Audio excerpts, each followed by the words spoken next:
And we are live on BerryFlow Upstream number 42, here with the fantastic cast for you tonight. We have Blaze, editor-in-chief of Crackberry, here on air. How's it going, Chris? Not too bad. Yourself? Doing well, doing well. As well here on, we have Jubair CL, Chad Mansour, Brandon Orr, and of course Alex Bass. See, finally made it back on air. Alex took a little bit of I missed time 1 week. away from us. You were heartedly missed. I got a lot of tweets and BBM's like, yo, where's Alex? I love his input. So at least you're back on for us this week. What was I know Brandon had to leave a little bit early on our last upstream. Is everything all right on that end, Brandon?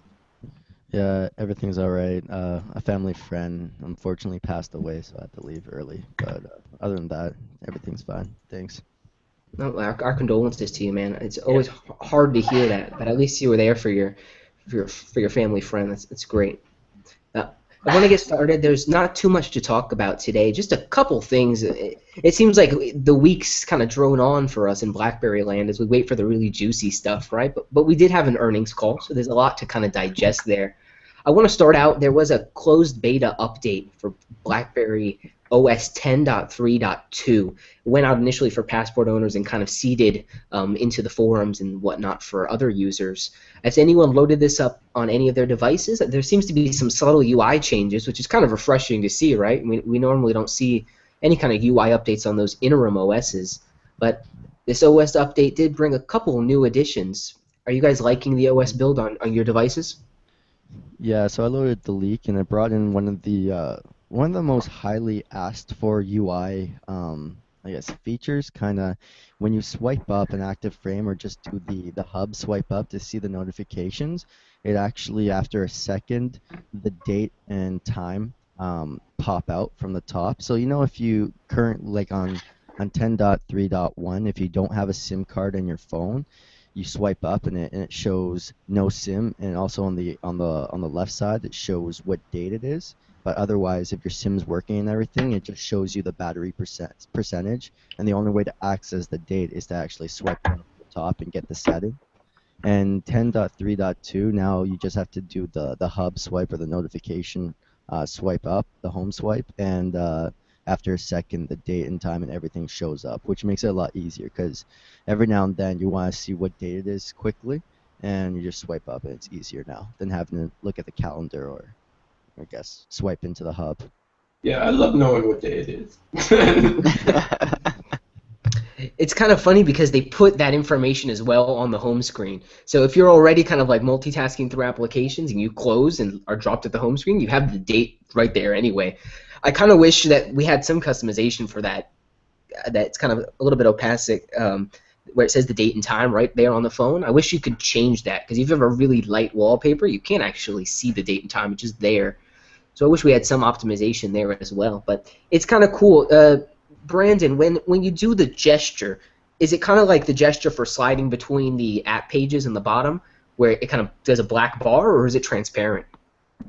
It's a black bar. So, for instance, currently, if you're on the home screen and you swipe down to get the settings pane, you'll notice at the top of the settings it shows you the date, and on the right side what carrier you're on.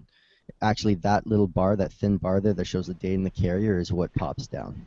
Okay. Yeah, it just moves it down basically, as if it were just dropping down, and then it shows you the date and the carrier. It's cool. It's not something that I would actually necessarily even notice.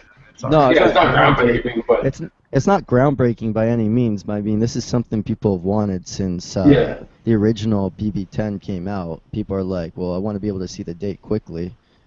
And they did like a half-step measure where they added the battery percentage, and now I guess they're just taking it all the way. It's interesting exactly how many people wanted that, because Brandon's right, a lot of people did demand that. They're like, I want to be able to see the date. I never understood it because, like James said, the date is on the home screen anyways. All you have to do is just flip back to the main screen and you have like the date and time, but whatever. Yeah, that was another thing for me when I was using the Classic. I was getting used to hitting the BlackBerry Hub button and hitting that, and I would instantly have the date right there at the top of Hub as well. Again, you got to give it to people the way they want it. At least, as Brendan said, they're adding in those refinements. People have been harping on it for a while. As well with the OS, I've heard that you can do pinch to zoom on a web page within the browser on Passport, but using the tactile keyboard, the touch-enabled keyboard. How is that as an experience? I use my Passport one-handed a lot when just like scrolling and reading, so to have to put another hand on it just for viewing and consumption feels a little weird to me. What are some of you guys' thoughts? Have you tested it on a Passport?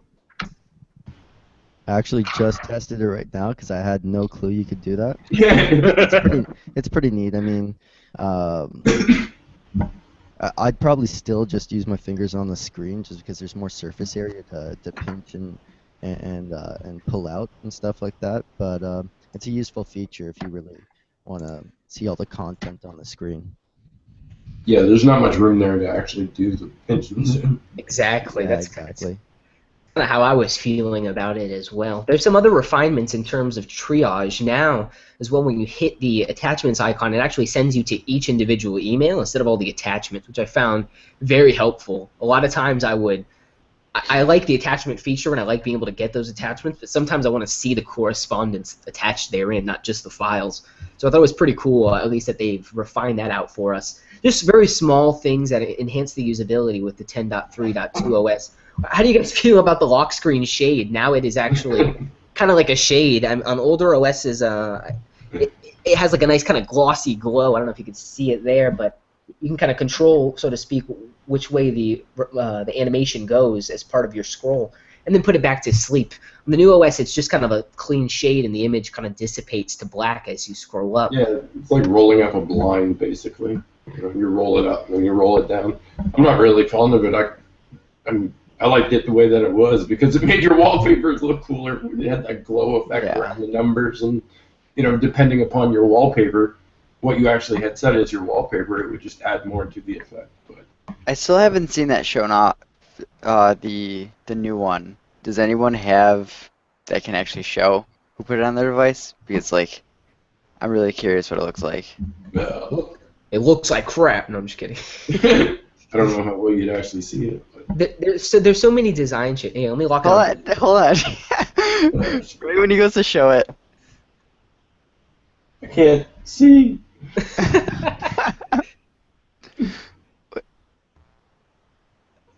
So I don't know if you guys can actually see that. So it's kind of like bedside mode a little bit. That's interesting. Yeah. Okay. Cries on the inside. Here's something that honestly bothers me about BlackBerry 10, and I'd like to hear some of your thoughts as we kind of close our talk about the beta here. Why do they take away everything we love? You know, they took away they took away the what was it? Squircle. The drag to focus. They took away the squircle. They took away the cool call screen. I mean, what else are we gonna have here that's actually unique in terms of BB10? Things like the Scalado time shift and Story Maker. Is that it? Well, honestly, like this is something that they're taking away, which is not like it has no purpose. Like the call screen, they took that away because usability issues. Some people just genuinely didn't know how to use it. This is like an animation on the phone that was really cool and unique, and they got rid of it. So yeah, it wasn't, I think they're just getting bored. It wasn't necessarily useful. In either case, it's not useful. I mean, it's just there. It's kind of there. It's just, you know, I'm very interested in seeing who are they listening to. Data zone. You know, as far as making these changes, because I think of 10.3.1, and then I see that these preview leaks of 10.3.2. I'm thinking, okay, they're gonna do this, that, and the other, but they're just kind of doing things that are not really necessary. The active frames are like totally screwed up on too. Like I don't even understand how it's possible to screw them up because like if it was working in a previous version, it would be, I mean, like it would still you guys work. probably can't see it, but it's all messed up. It's all stretched out, kind of like a. Like I could understand if they were adding like some new like usability or function, but it's essentially the same thing. Just the proportions are all off on all the active frames of the core apps. So. And in the change logs they admit that, right? They're like, we know it's broken, don't yell at us. Yeah, so, yeah, obviously. At least that's a disclosed. Any bugs? Have you guys encountered anything serious that you've actually gone ahead and reported? When playing with it, it seems to run, I mean, relatively well. It was a little laggy at first on the transition while it settled, but it seems to be running A-OK on my end. I think I haven't come across anything on there. I mean, obviously downloaded the leaked one because it made its way out of the beta zone anyway. So, but I haven't come across anything that is major on there and that is a big issue. As far as I can tell, it's probably like the best version. This is gonna sound stupid, but it's probably like the best version of 10.3.1 that is out there. I actually had an instance where I restarted my phone. I did a hold button and I just pressed the restart button. And when it restarted all my apps, they would crash after 20 seconds of using them. So then I restarted again, and now it's all fine. So it's probably just another, loose end or something that they probably already fixed in a newer version. I think they just took 10.3.1, improved everything that was screwed up in those early releases that they pushed out, and just added a few little minor things to it. So it's probably like the most stable 10.3.1 version, only they changed the version number because they added some changes to it.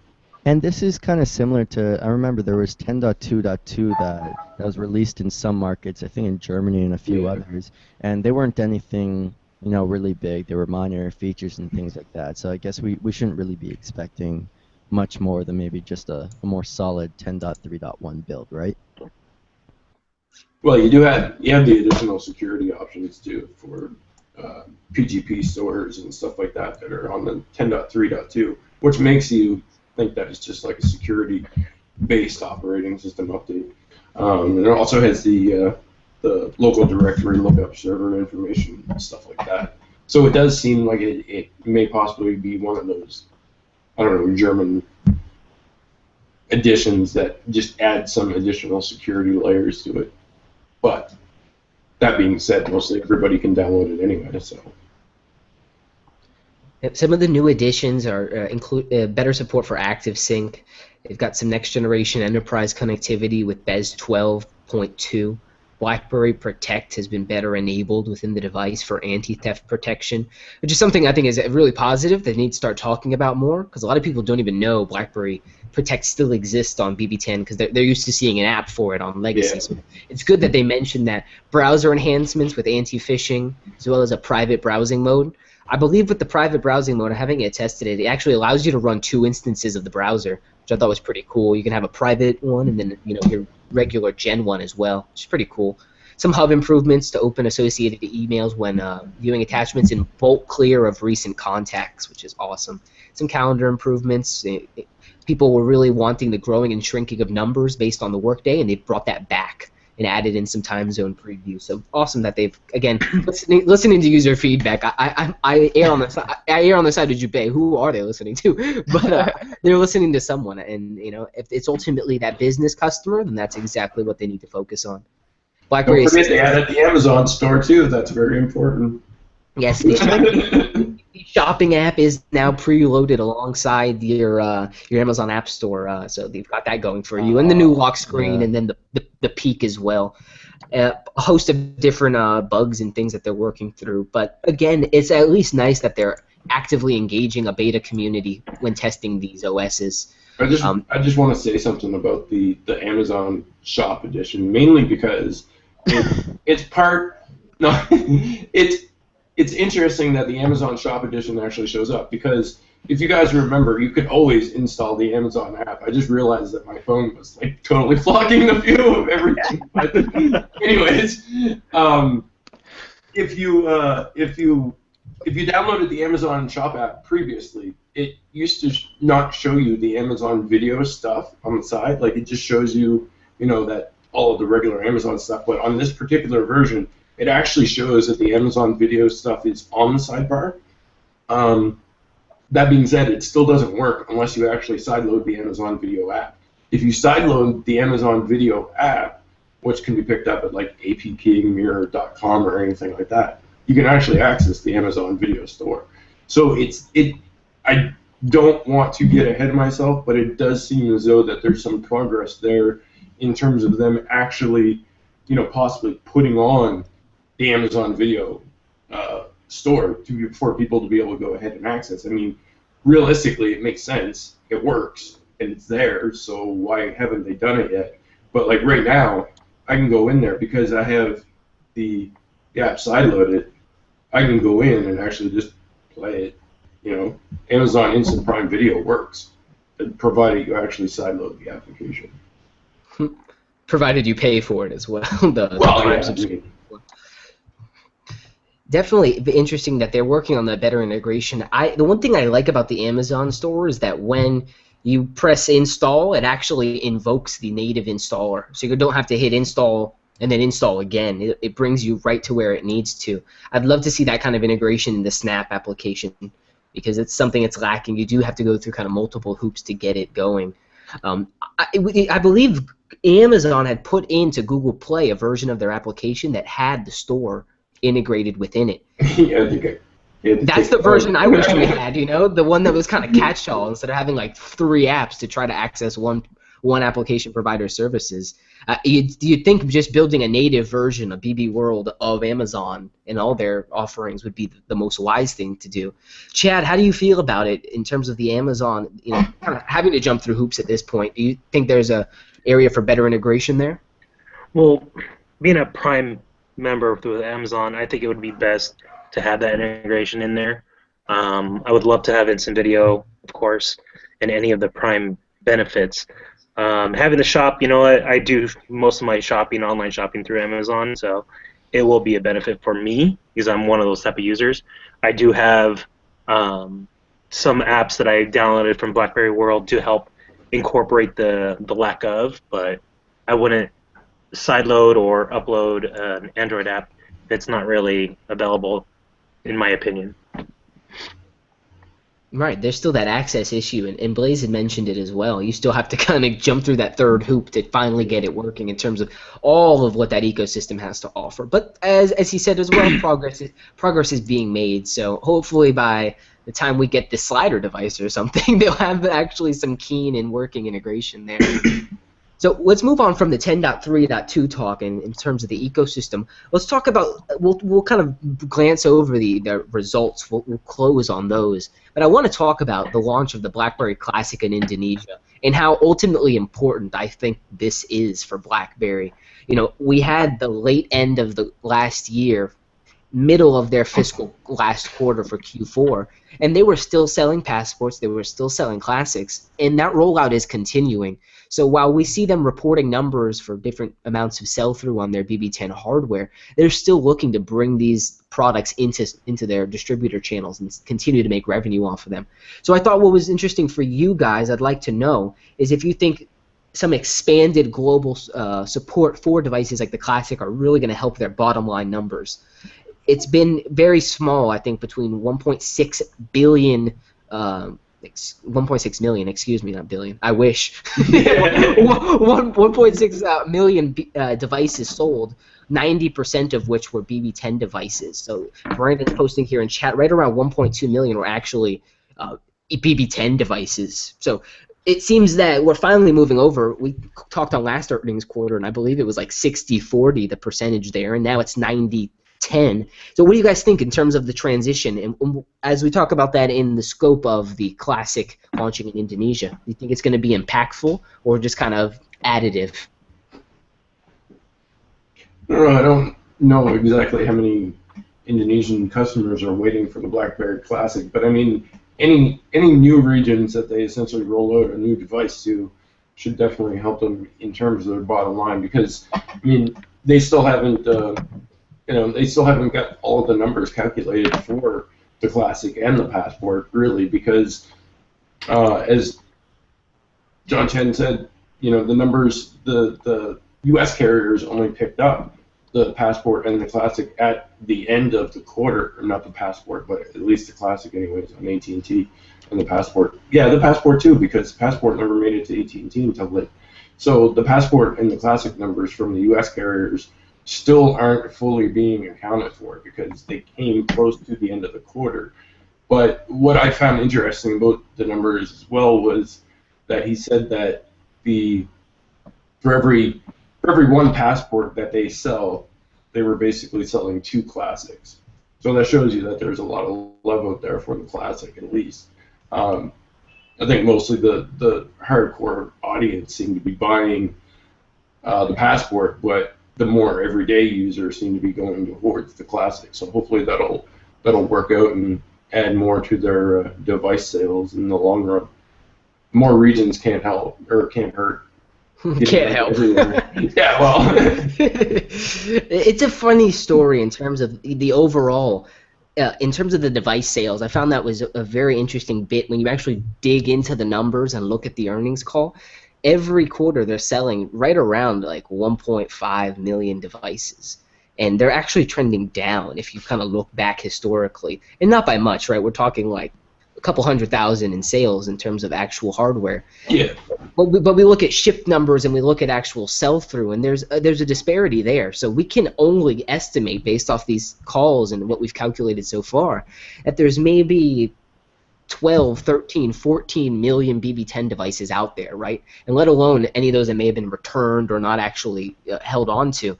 So do you think that the traction for BB10 is stunted by the OS? Or do you guys think that it's the brand that's ultimately failing? I know we have had some discussions on this within our group in terms of what's really holding BlackBerry back. Is it Google Play services? Is it the OS? Is it the brand? What's ultimately suffering here? Why is the traction for such a great OS not so sticky yet? I want to start with Brandon. What do you have to say on it? Personally, from my experience, I think it's the as much as I hate to say this, I think it's the OS, because every time I show people like my Passport or any one of my other BlackBerry 10 devices, people are like, "Oh, that's pretty cool," and they're like, "Can I use this app on it?" And then when I'm like, if it's Android, you can use it, but if it's like some other type of app, like if it's an iOS only app, they're like, oh, okay, then, like that's kind of important to me. So, I mean, people like the BlackBerry devices. They like the way they look. They like the keyboard and stuff like that. It's just essentially they want those apps and those other features they've grown accustomed to, just because there is so much competition out there that BlackBerry needs to cater to that in one aspect. If you're looking at it from a consumer side, if you're looking at it from a business side, I think most people who have a BlackBerry 10 device as a business device are generally happy with how it works currently now. And I think the brand works well in the business, in the enterprise space. Okay. I thought that James was gonna cut in, and Yeah, me too. but he didn't. He's just sitting there. Y'all can coordinate amongst yourselves. Y'all can, I think that okay, so we can look at some of the details on what BlackBerry can do better, what they're struggling with. But overall, I think that it really just comes down to one thing, and it's the one thing that BlackBerry cannot afford to invest in right now. Cross-platform video. Which is marketing. Their biggest struggle is people's perception. People are not aware of what BlackBerry is doing, that they're in a transition, that they are putting out new products and new services. People have no clue. And that message is critical. And BlackBerry right now are, as Chen expressed in the last quarter results, said that he's in the second phase of the transition. So there's still a lot of work to be done. In the meantime, there's not much information. There's a lot of ignorance going around about what's actually happening with the company. So that's their biggest thing. The devices are solid. The OS is solid. Every time I show someone, they're blown away by it and they like it. Just a matter of awareness, and there's zero awareness all around. So and I have a feeling that until the transition's complete, they've been doing really well, quarter by quarter since Chen has taken over. But moving forward, I think we're going to see marketing and branding step up after the complete transition, until they have, as John Chen expressed, sustained profitability, and all those things are the dust settles with all of the products and services. So that's it for me. Just no one knows. You know what, Jubei? I agree with your point that there is an aspect that marketing has to play with it, but I do also feel that word of mouth is a big play, especially for Apple. Whenever I hear people talking about Apple and stuff, like people who have Apple devices, they're like, "Oh, you should get an Apple device," and a lot of people feel inclined to get an Apple device, not solely because of the marketing of Apple alone, but also because they have that word of mouth of their friends and Yeah, stuff but if you ask talking someone who about owns the an Apple device. device, why should I get the new Apple phone? You hear crickets after Because that. it's Apple. Because it's Apple. There's That's no what their real answer. reason. They're Yeah. like, oh, because, and But that's it. That's the end of that conversation. If someone asks me why should I get a BlackBerry, pull up a chair, grab some snacks. Yeah, Uh, But you feel more confident in promoting an Apple device, though, because right there's no gaps in terms of the ecosystem. Like no. everything's there. If I'm honestly offering someone a BlackBerry device as an option, I do it with reservations because there's some things that just don't work, right? Yeah, and you have to take the time to explain that, which is part of the problem. It's like it's a barrier to entry to have to say, yeah, you can download Android apps, but yeah. you know, you can add this email account, but I also, yeah, and it's Just one the of fact those that to things. explain that disparity also is just confusing because we're talking about people who have Apple and Android devices. So if it's not so simplified that a child can understand it and do it, then you're gonna lose them. So I avoid the whole Android side loading thing altogether. I stick to the Amazon App Store. That helps, but it's still. But even then, I mean, you tell someone, oh, you can use Snapchat, whatever, on your BlackBerry 10 device, and then they go out and buy a $700 device, and they Yeah. have Snapchat, and then they realize you can't get notifications, and then they're like, oh, so I have Yeah. to actually like keep it open or like keep checking it and stuff. So I mean, like, as much as there is an aspect of marketing, which is definitely, I mean, I'm with you 100%, Jubei. They really need to do something with marketing. I also think there is some stuff on the back end that's just holding them back Yeah, as well. that could be part of it too. I mean, if they feel that the Android runtime and integration into the OS is still not where it needs to be, I wouldn't market it either because right now, like you just said, someone says, "Oh, does it have Snapchat?" I mean, to me, it's crazy that you would base your decision on buying a smartphone in the next 2-3 years, whether it has Snapchat or not. But whatever, to each their own. But the fact that someone can't simply just download an app could be a defining, factor as far as marketing. That whole sort of Google Play element for BlackBerry devices, I think it would be a huge sell if they kind of cleaned that up and did offer it, but it's not there, for that small 1%, like, you and I, most of us, we know about the side loading. We know about. 1%, don't be so generous. I know, right? The thing about marketing, and I know Alex is dying to he wants to leap right through, but I just want to say they spent $67 million on marketing, something like that. But I don't know where they spent that $67 million. Where did it go? Here's how it reads, and we will give Alex his turn. I know we keep stifling his voice right now. During fiscal 2015, the company incurred approximately 322 pre-tax or 294 after, and they say that in research and development only 70 million was used, and that 229 million were including in selling, marketing, and administration expenses. So they spent barely anything marketing. It's such a small overall number that really, even if we had seen it, it wouldn't have been very impactful when we look at the scale of the marketing engines on Samsung or Microsoft. And with that, that brings up another question. Do they even really want to market? Like Jubei said, maybe they don't want, maybe there's something on the back end that they don't necessarily want to go ahead and have all that marketing out there, which I can understand, but it seems, it ends up as a very mixed message to, the people who are potentially buying devices, and it's not helping their situation to not be marketing, right? Like right now, BlackBerry marketing it's not going to be the general consumer anyway. Like they're a target market now. So it's like we could say we haven't seen any marketing or where it's going towards. Maybe all of the marketing dollars went towards just going, foot traffic into big companies and just like forcing them to see what BlackBerry can do for them. Yeah. So marketing as we know it in the terms of how Apple markets or whatever, it's just maybe never going to be existent for BlackBerry, at least not for the next couple of years. They're just, you know. Yeah, but Yeah, that was on my schedule too. Like,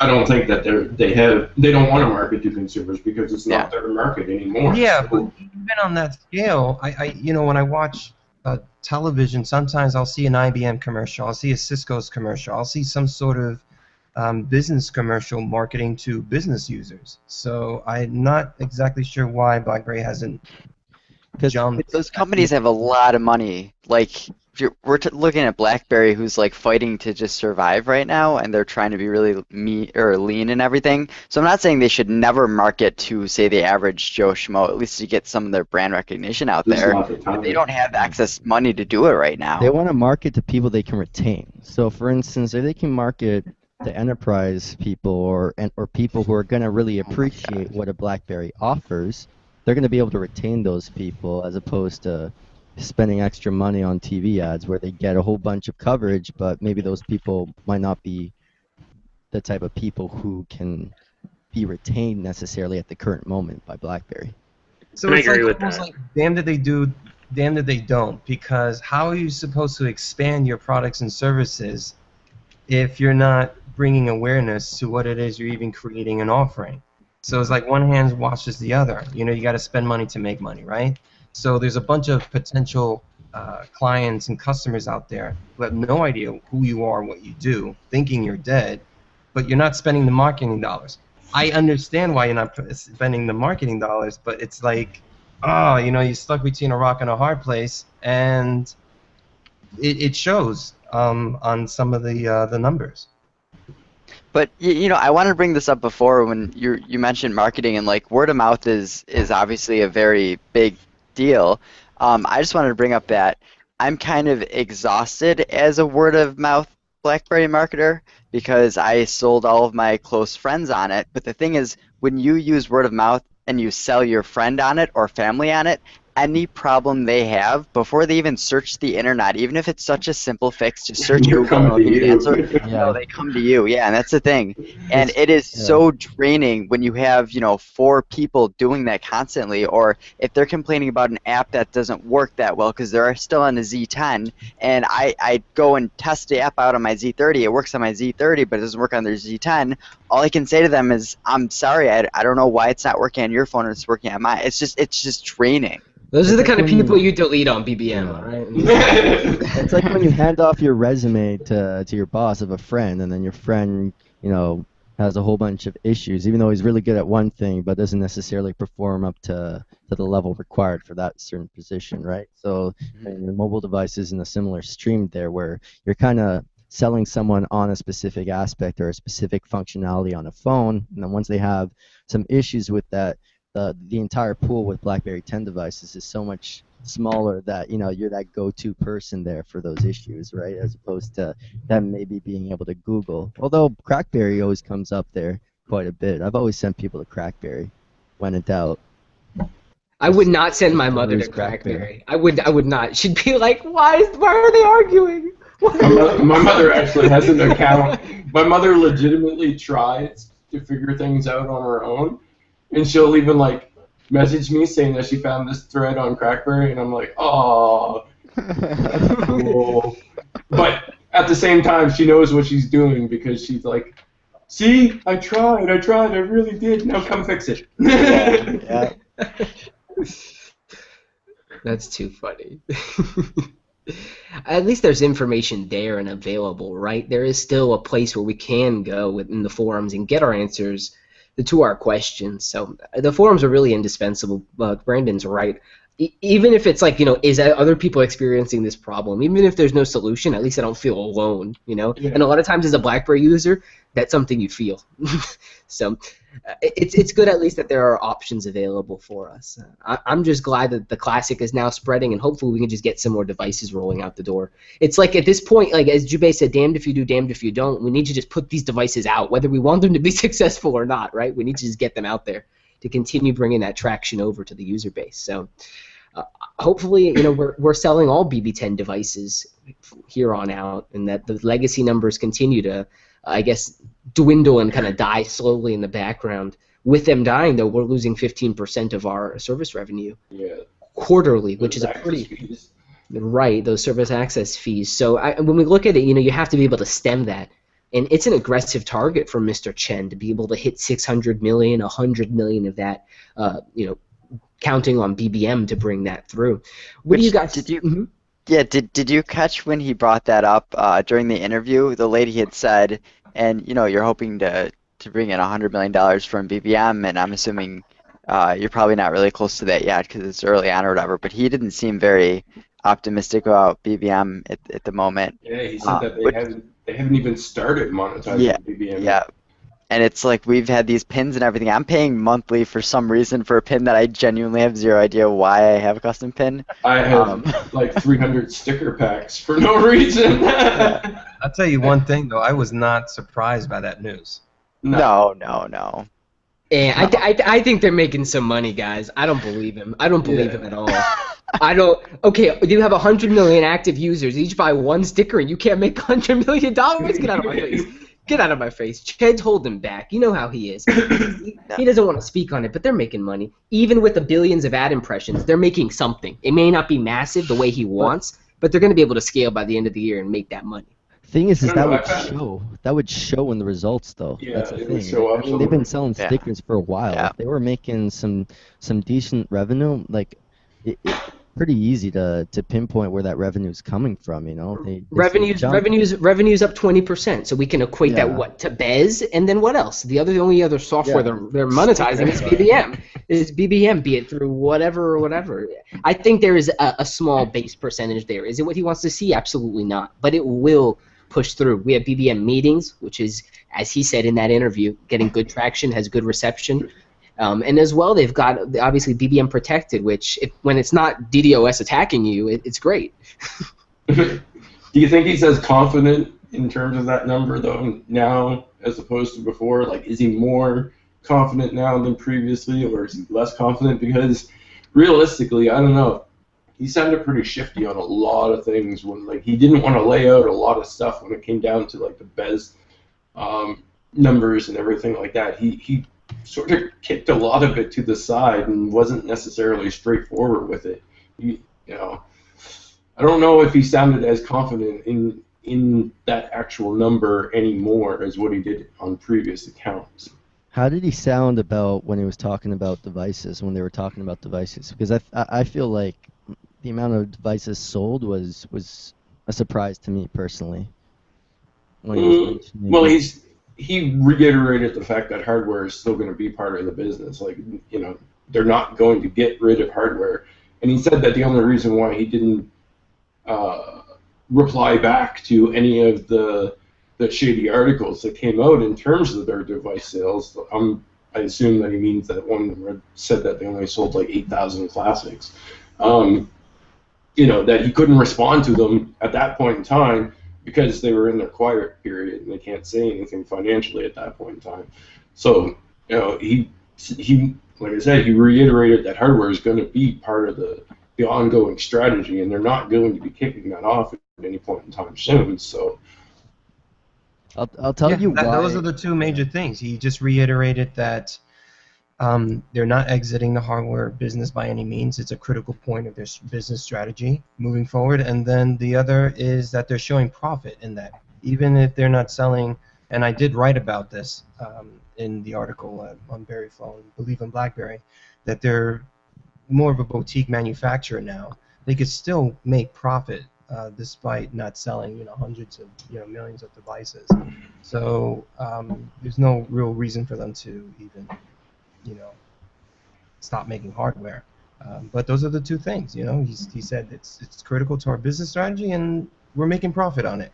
So another thing that he reiterated there, coming right off of Jubei's comments, is that they're working with their partners, right? They're establishing themselves, they're investing themselves in the Samsung ecosystem to be able to expand on those partnerships, to be able to talk to different clientele, right? You keep going to the same government customers and you're not going to expand your business. You're going to retain, as Brandon had mentioned earlier.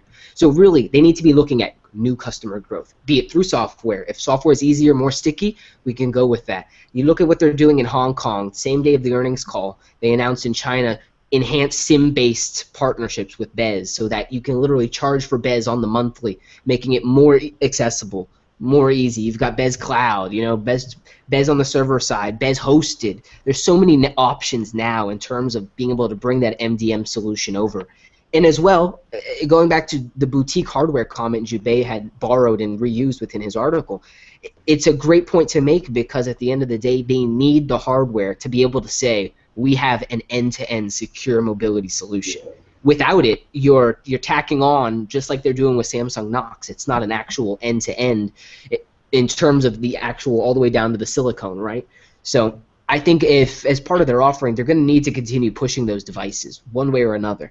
I think part of the problem comes from the fact that some of the hardware that they may put out may not necessarily be things that the mass majority want. They're going to be enterprise-focused devices and that thing, and I think that's where the disconnect comes from in terms of people thinking that they should exit the hardware strategy and so on and so forth. Because a lot of the devices that may end up on the market eventually from BlackBerry may not necessarily be consumer-focused devices. They're not going to be those flagship devices that every single person wants or anything like that. You're going to end up with devices like the BlackBerry Leap and such. Yeah, that was another shot at the Leap. I'm sorry. He's throwing them left and right today. I guess where I get a bit worried is that there was a bunch of channels, a bunch of sales channels that were opened up in the past few months, certainly before this quarter was announced, and that would have shown in this quarter, especially when you look at Amazon selling the Passport and BlackBerry 10 devices. You see Shop BlackBerry in the biggest market in the U.S. and in Canada and other places as well. And I mean, I was hoping to see some of that reflect in the sales numbers, but then once again, what are you gonna do? They're focusing on enterprise right now. It's a tough one, Brandon. I get that they're opening up the sales channels, but as Jubei had mentioned earlier, you're not marketing it. So great that it's there and available, it's on the shelf, but at this point it's collecting dust in the consumer perception because there is no brand advertisement. BlackBerry knows what their customer acquisition cost is, and because it's an enterprise user, it's high. It just is. So you can put it there in the store, but it's mainly for a viability option, right? So that big businesses can go to their carrier partner who they're buying their phones from and deploy BlackBerries. Again, it's not for you and me. It's not, as Jubei mentioned, it's not for the 1%.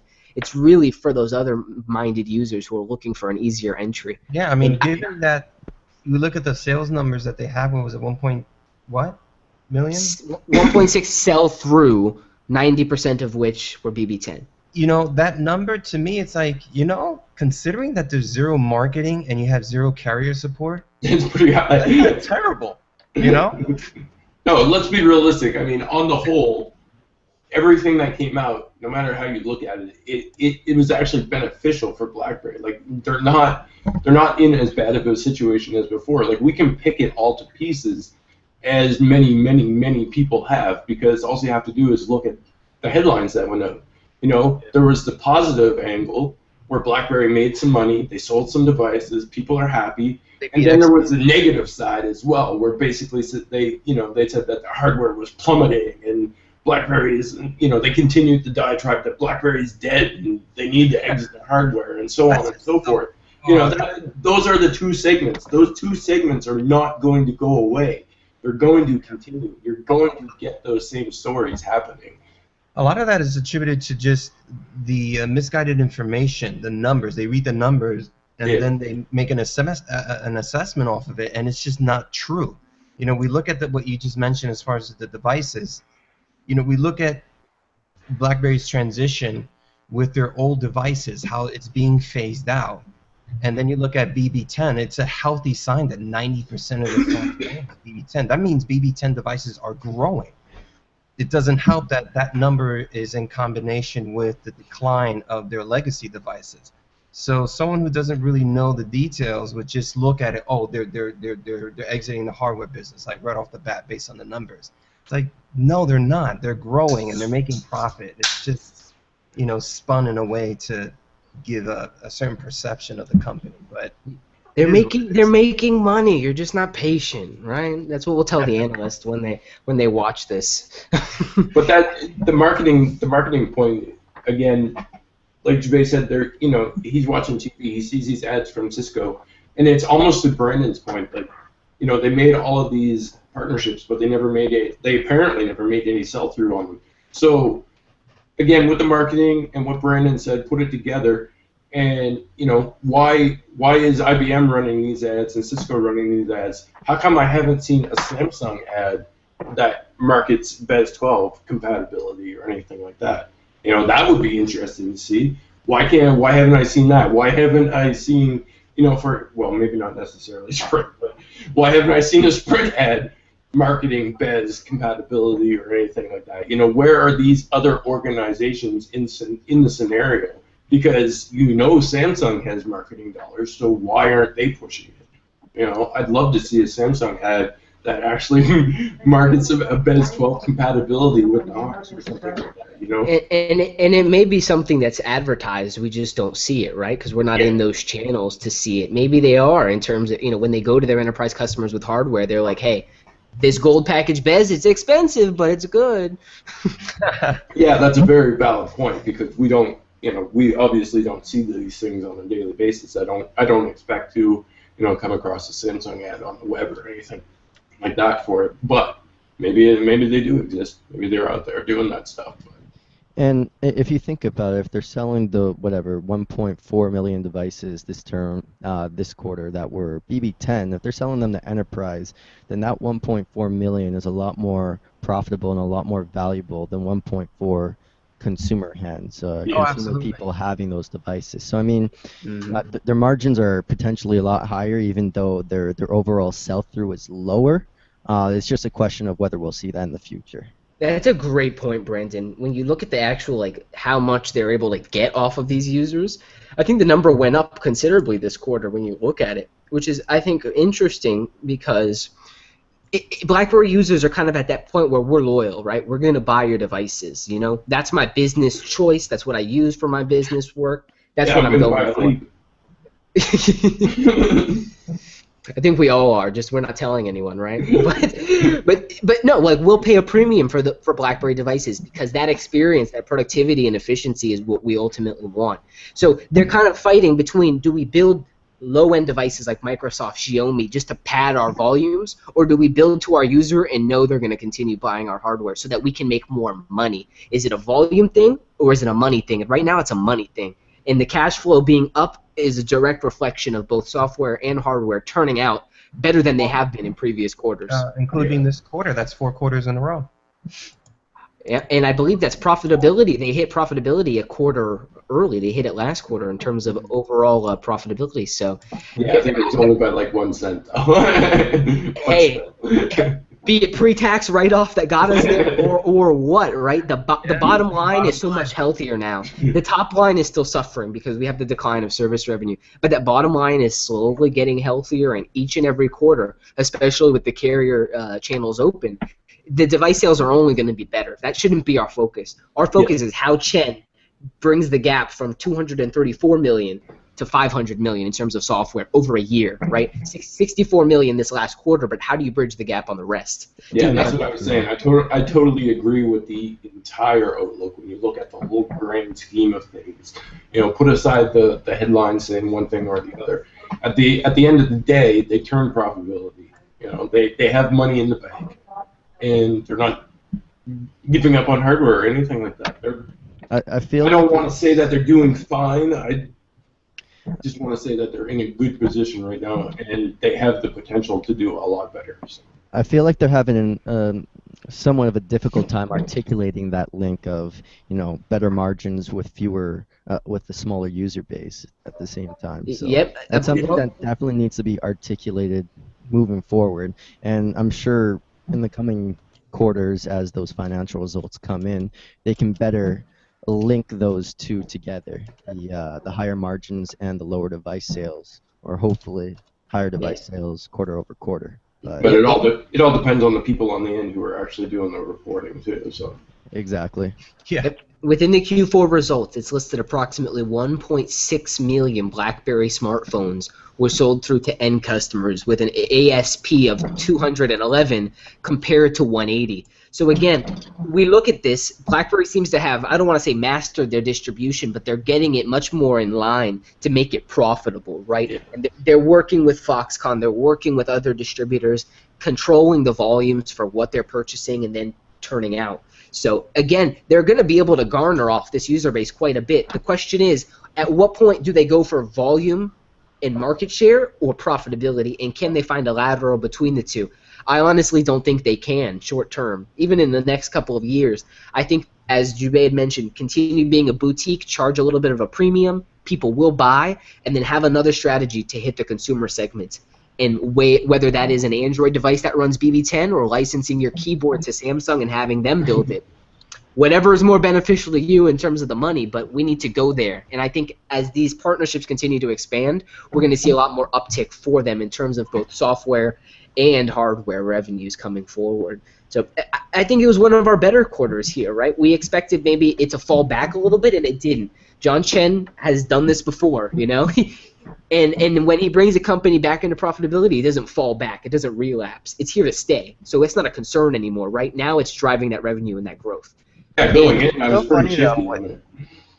like with how much cash on hand they have though, it's like obviously for like they need to keep cash on hand because that's if you look at a company and they have 3.37 whatever billion dollars cash on hand, you can't really say well they're dead, or if they're trying to prepare because their service revenue is going to start going down more and more because of legacy devices that aren't being bought anymore. They need to have a backfall, have this money just in case. But it's like, if they're just sitting on all this money, they really should be using it on so many other things right now. But it's like a fight.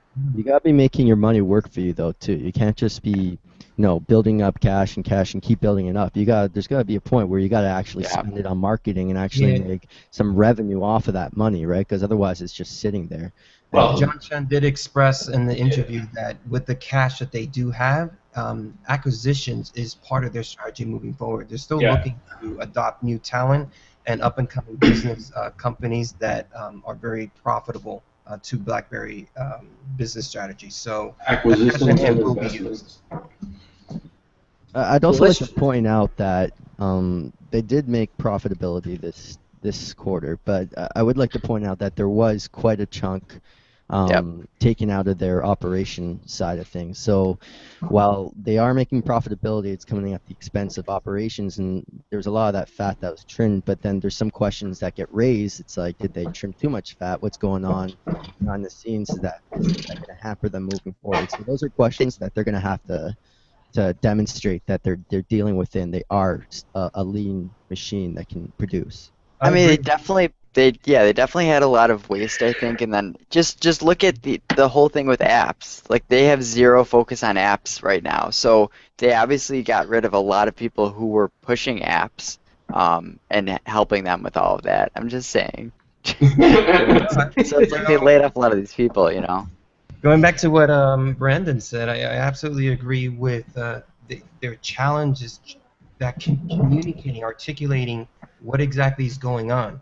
They, Mobile World Congress, his quarterly reports, they talk about certain things, but the overall message and vision is still kind of a bit vague, and I think that's what investors, shareholders, and people are kind of 50-50 on. Kind of iffy. The stocks, keeps going up and down, up and down, up and down.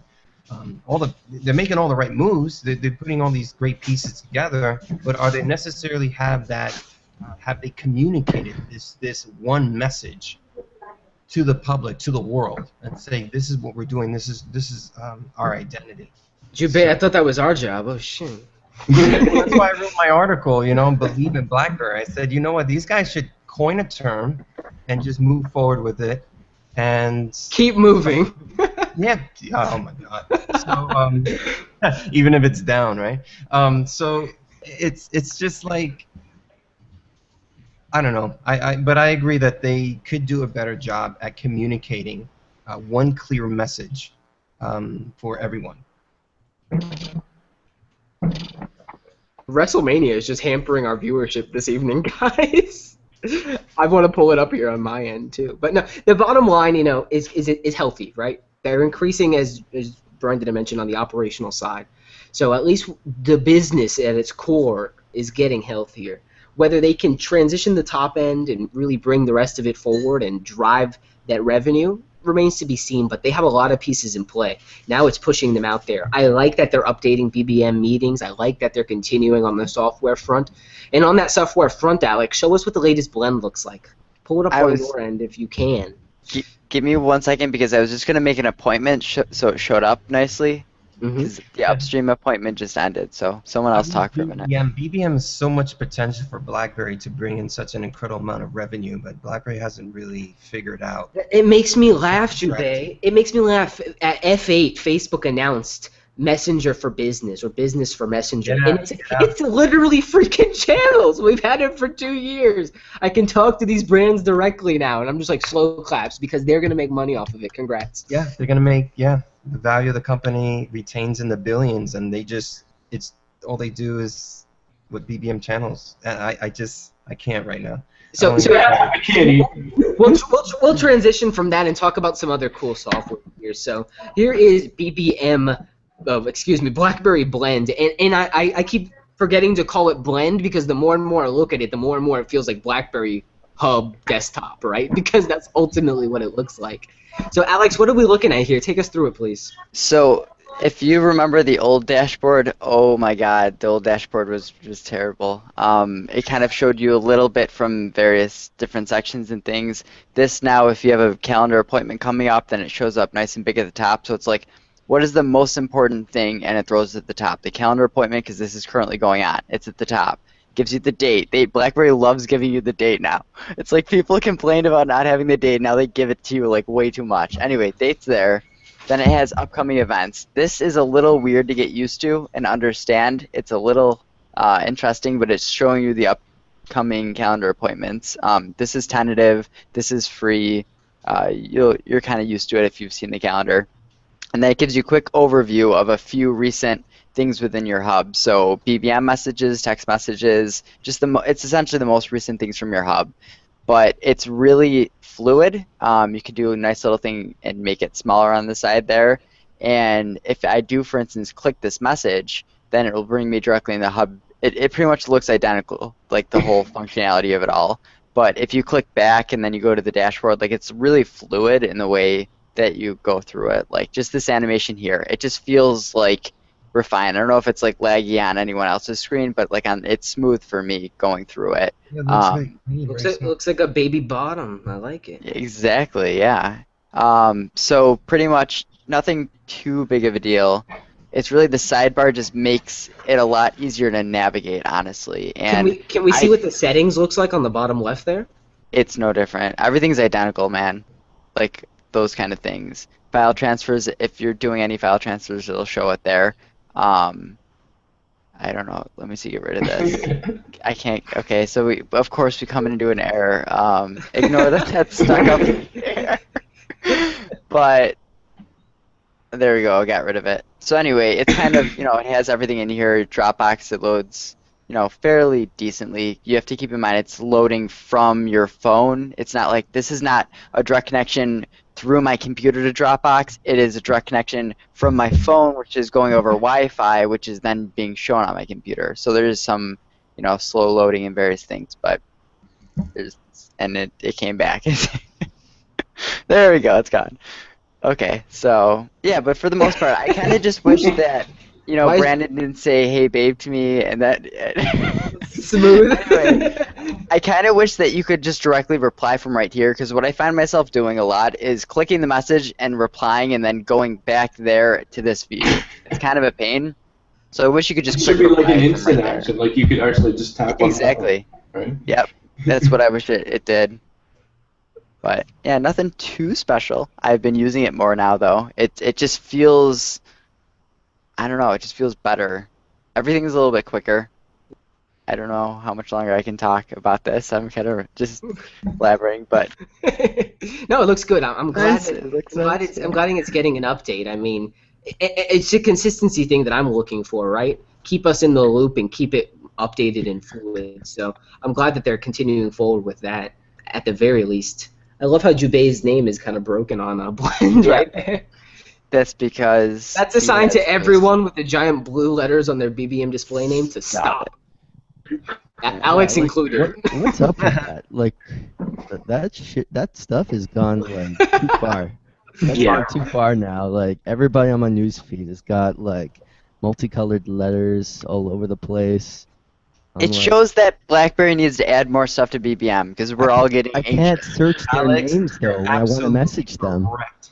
It Yeah, just see? shows that people want customization Yeah. on BBM, and there's an incredible amount of space for BlackBerry to explore. But Use your BBM avatar. Stop spamming my feed.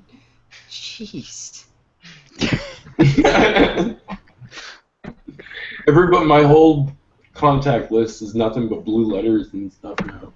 I Can't know. even read through it. It's funny because it like literally was an infestation. So like I check my feed. I check my feed a lot because I follow a lot of channels. But like I just see it like coming, and people are changing between different fonts and all these different things, and it got really obnoxious. What I like is that in this you can click on one of those entries, right, and it adds a little context box, and then you can reply. My question is, why can't I long press on a message in a group and do the same kind of context-based reply? I feel like that would be brilliant. Yeah. Alex, and this is the feed. It looks basically the same, correct? Yeah. I mean, I don't think that they have actually channels in this feed. They have a contacts group and then feeds, which is actually just contacts and groups. So it's kind of redundant, but nothing too special. In channels, does it basically look the same in terms of its overall Yeah, UI? it's honestly, I think really what they did here is they just added this thing on the left sidebar here. That's for the most part. I don't know. Yeah, it looks identical, no different. Are you marketing your channel? Because I saw you liking a lot of your posts. Me liking? Oh, of course, dude. How do I not like my own posts? I He's couldn't that get it guy. off me. He's that guy. I've been caught. Don't worry, Alex. Sometimes when I put up a channel post, I got like 50 subscribers. I'll just like my own post to get it rolling, you know. And let's see. Well, what is the problem with that? The reason why we're doing that is because channels they're neglecting it. We have to do something to get on publicity. channels, Alex, don't start this conversation. we need to have like a separate podcast that like, One no one podcast. watches that we talk about that on. Just rant about channels for like an hour and a half. Yeah. We could. I got time. You guys doing anything? just kidding. I want to show off here. I posted up something a little bit earlier today in terms of the BlackBerry Slider. Thought it was kind of interesting. I don't know, Chris. Maybe you'd seen this in the forums on you guys' end. I hadn't gone looking for one, and I hadn't seen anything about it in terms of this. People looking a little bit more closely at the slider to see what was offered. So I took the picture. This is the original one that BlackBerry posted. And again, it's far out. It's not zoomed in. You can't see a lot of the detail here. But I did further analysis, put it into Photoshop, enhance the image for lighting. Got to see a little bit more of what was going on. So we still see it's a basic portrait slider, right? It has the dual curved screen, very similar to the Samsung Edge. The device has a sleep-wake button, which is over here on the left-hand side, presumably for better one-handed use, right? And as well as you kind of start looking at the device, it looks more and more sketchy, right? You're like, what am I actually looking at? Am I looking at odd reflections of flash hitting the phone all at once and causing things to look distorted? Or am I looking at one of those prototypes that they like slapped together like 2 days before? You're looking at a prototype made out of wood with some LED lights stuck in it. Right, like literally they took a screenshot, printed it, and put a backlight behind it, right? It's a paper. Like it just looks kind of odd. And as we continue scrolling here, you'll get to see a little bit more of what I mean. Like this area right here where the icons are cut off, it's like, well, why? This isn't flash coming off the screen. It's like they literally patched this together. But anyway, you can see a little bit more closely when you look at some of the smaller accents that, one, this keyboard has a design similar to that of a Passport. Now, whether it is touch-enabled, again, this is probably not even a fully working device, so whether it's an actual Passport touch-enabled keyboard remains to be seen. The key design, however, is very akin to Passport. You can see that there are very diagonal, delineated sculpts on the key, whereas on the Classic, that you can see down here, the keys have more of a curved sculpt to them. So it's definitely not a classic keyboard, at least in the design intention. It looks a lot more like what they have on the Passport. As well, if we can It's a here, typo keyboard. it's a typo keyboard. It kind of does look like that, right? At least the frets aren't like obvious. Again, kind of weird that these aren't, colored frets. They're actually black frets. Again, just kind of curious as to why they went that direction with it. But you can see down here that it seems pretty obvious throughout that there's a speaker grill here throughout. Now, again, whether this makes it to the final production versions and prototypes of this device remains to be seen. But a front-facing speaker just makes so much sense, right? BlackBerry for conference calls. They're touting BlackBerry Natural Sound. Putting that right into your face, being able to put the phone on a desk and it be able to do a loudspeaker conference call or staff meeting from the phone just makes a lot of sense, right? And it also kind of leaves this bottom lip with a little bit more functionality instead of just being bare. So I think it's a good idea if they do end up bringing this front-facing speaker. Thought it was pretty cool that at least we could see that they're aiming to bring what looks to be a touch-enabled keyboard and then that front-facing speaker. Again, whether this device is actually a device at this point kind of remains to be seen. But very cool nonetheless that they're able to offer that forward for us. Very, very simple showcase. It kind of makes me wonder, that why it was so short and why they showed off the white one in reverse, because likely some of these smaller accents on the white one would be even more available to see, right? You're going to notice the black spots for the speaker grill a lot more on a white device than you would on the black. So just, again, kind of interesting that they're showcasing all of this. What do you guys think about the slider, or the slide, as Chen unfortunately called it earlier at Mobile World Congress?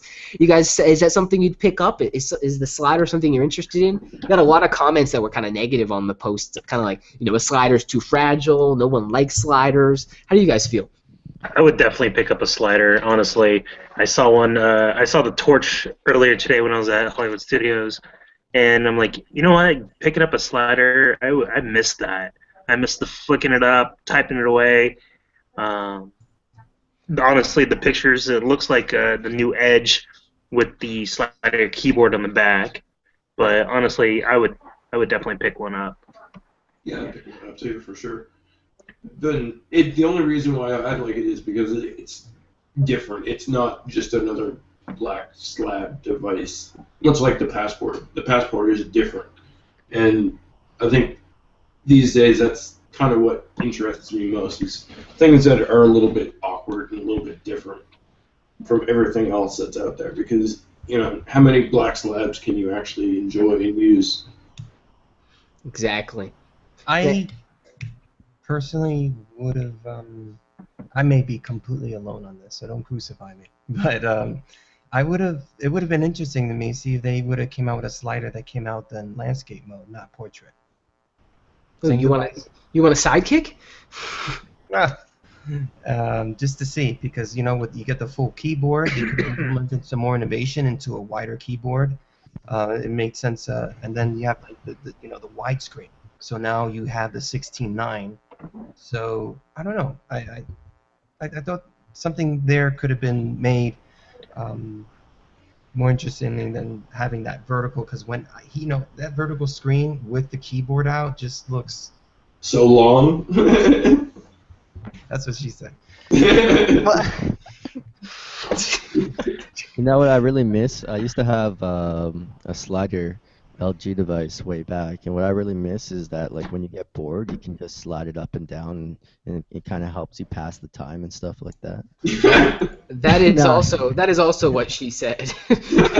No, but in all seriousness, I think personally the slider is the way to go for them, because it's got a little bit of everything for everybody there. It's got the keyboard for the keyboard people. It's got the touch screen for people who just want to mostly use a touch screen. The only concern I have is maybe it might be a bit too big, but I guess it's still early at this point. We might see what I'll wait on my judgment until we get more refined details on it.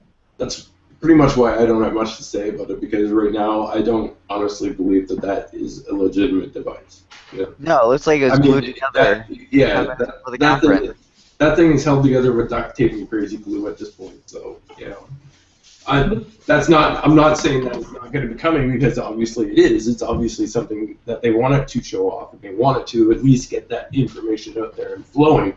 However, I don't really have much judgment on that particular image or any of the images from the event, because for all I know, like I said, it's probably just a block of wood with some duct tape and glue and whatever, an LED light holding it together. So One of those little book reading lights that you just clip on the top of your book on the inside. I mean, Like, here's how I feel. I mean, personally about the slider device. It doesn't seem innovative to me. I mean, great, it has the cool keyboard, has a curved screen, but those things aren't innovative. Those are rehashed of things that have already existed in the market.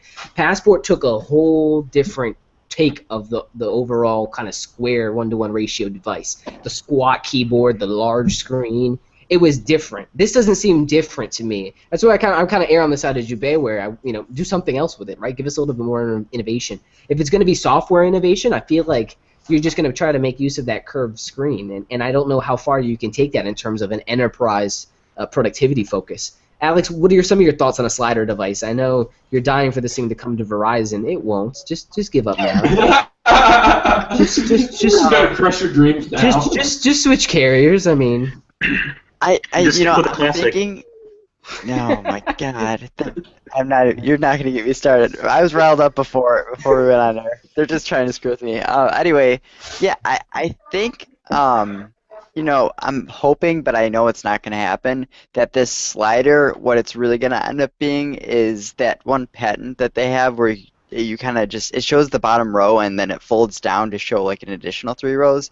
Because the one problem with the slider is what you guys are bringing up, and I agree, it is very tall, when you slide it up. But for example, the typo keyboard with an iPhone, yeah, it is a little bit taller, which looks odd, but this is about like how much taller it would be for BlackBerry if they had that patent go through and they actually got that working. Realistically, it's not like that tall. You're only talking about, adding that much height on there, but when you're talking about a slider, it's talking about like that much more height. So I don't know.